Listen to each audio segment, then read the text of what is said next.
Halloween is upon us, and all of the kids, and many adults, can't wait to get all dressed up and head out for an evening of fright and fun. But why?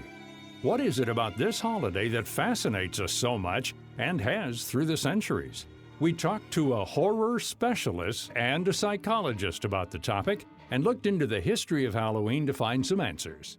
Ben Armstrong is co-owner of Netherworld Haunted House in Atlanta and president of America Haunts, an organization of the top haunted attractions in the U.S. He says that some people think Halloween has its roots in a Celtic harvest festival called Samhain and the Roman feast of Pomona, the goddess of fruits and seeds.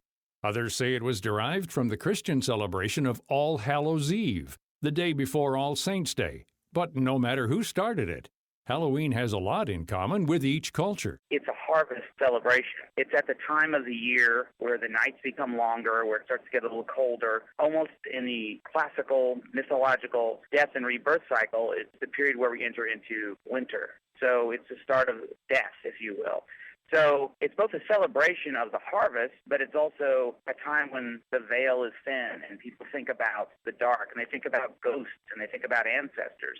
So it's always sort of been that tradition, the tradition of the harvest tied with the celebration of the harvest, tied with the darker part of the year, the time when it gets a little colder. Cold days and early nights lend themselves to the feeling of impending doom and death and all things creepy and scary. Even carving the pumpkin has its origin in a dark and unsavory character. The pumpkin imagery is tied to the concept of the jack-o'-lantern. And there was a character named Jack who was so rotten, even the devil didn't want him. So he set him loose to roam the earth with a burning ember, and it was actually in a turnip. He would have to roam the earth with this burning ember and a turnip. And then when the Irish immigrants came over to America, they found a much better thing, because it's kind of hard to carve out a turnip. They found the pumpkin. And that became the jack-o'-lantern, and it kept the name of Jack, who was the traditional character in the story. Of course, black cat images are everywhere on Halloween, and that's because they were thought to be the familiars of witches and very unlucky to come across. Armstrong says that the holiday has traveled from Ireland to America and now back to Europe, where children and adults both take part. I was just over in England a few months ago at a very large amusement park there called Alton Towers, and I discovered that they have a huge Halloween celebration. I mean, the theme parks have embraced Halloween like no one's business. I mean, it's actually the second largest money-making holiday after Christmas that we have. And the other thing that's happened with Halloween is that it was a kids' holiday, but it's sort of kind of grown into an adults and young adults holiday. Now, a lot of the traditions that were formerly trick-or-treating, 20, 30 years ago, now there's a big focus on Halloween party. There's a focus on going to haunted attractions. Unlike family holiday times like Thanksgiving and Christmas, Armstrong says that Halloween has become more of a party time, like New Year's Eve. And with the Halloween party come the mask, the makeup, and the costume. We asked Dr. Janina Scarlett about that aspect of the holiday. Scarlett is a clinical psychologist, scientist, and self-proclaimed full-time geek. She's also a practitioner of superhero therapy and is coming out with a book by that title next July. She says that costumes allow us to hide our true selves for a while and become someone whose attributes we might admire. There's something really exciting about dressing up, about pretending to be someone we're not. We're usually going throughout our day completely maybe inhibited or confined by our environment or social rules. But when we put on a costume, maybe we can pretend to be someone different. We can almost try on a different lifestyle for a second. And at that moment, maybe we don't have to be as inhibited. Maybe it can be really exciting to do that. So for that reason, many people actually really enjoy dressing up as different characters, sometimes even dressing up as completely opposite characters of their true personality. Scarlett says that the character you choose may say something about your personality, that you're heroic, or that you like a certain time period in history, or not. It means different things to different people. There's not one blanket statement for everyone. For some people, they just like certain costumes or certain characters. For others, they like to dress up as the very heroes that inspire them. For example, some people always go as Batman, for example, or Batgirl, because they really admire these characters and they want to be like them. Others like to dress as villains, and I have some concerned parents sometimes contacting me and asking me, what does it mean if their child wants to dress up as the Joker from Batman?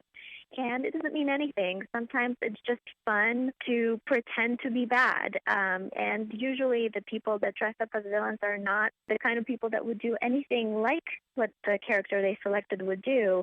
It's fun to role play sometimes. Gameplay and role play is actually very healthy for people.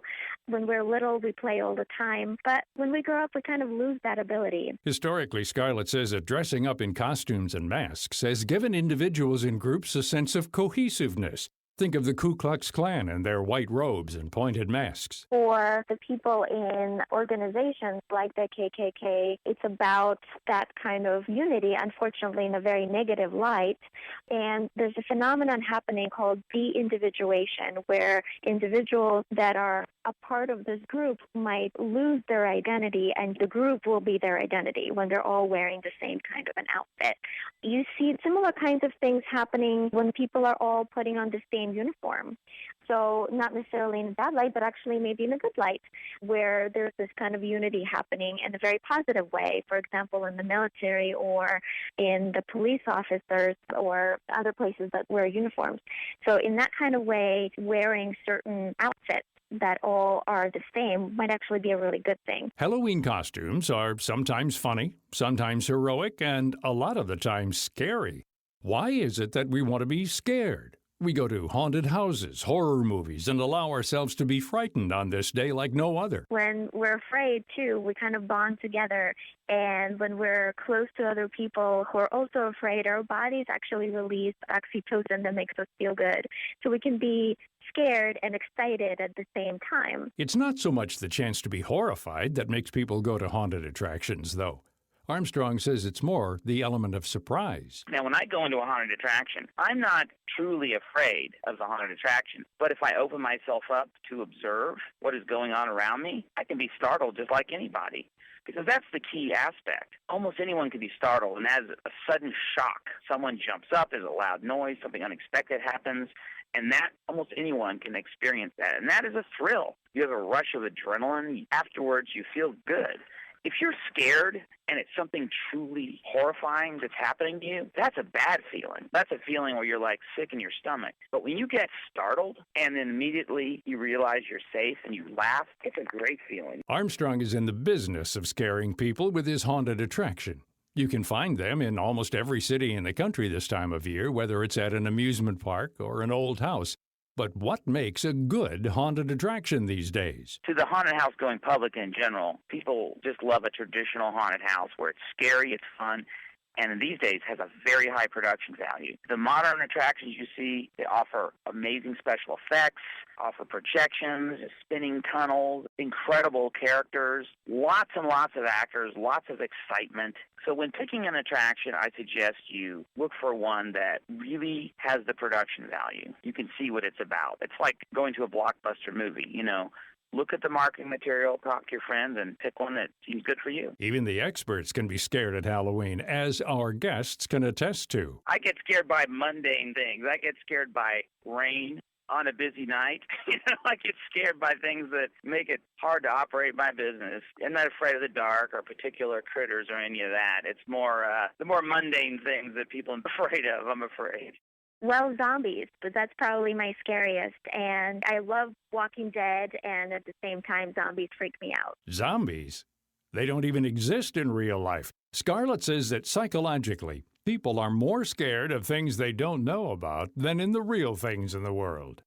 You can learn more about Dr. Janina Scarlett and her upcoming book, Superhero Therapy, on her website, superhero-therapy.com. To find out more about haunted attractions in your area, Ben Armstrong suggests you check out americahaunts.com and hauntworld.com. You can find out more information on our site at viewpointsonline.net. I'm Gary Price.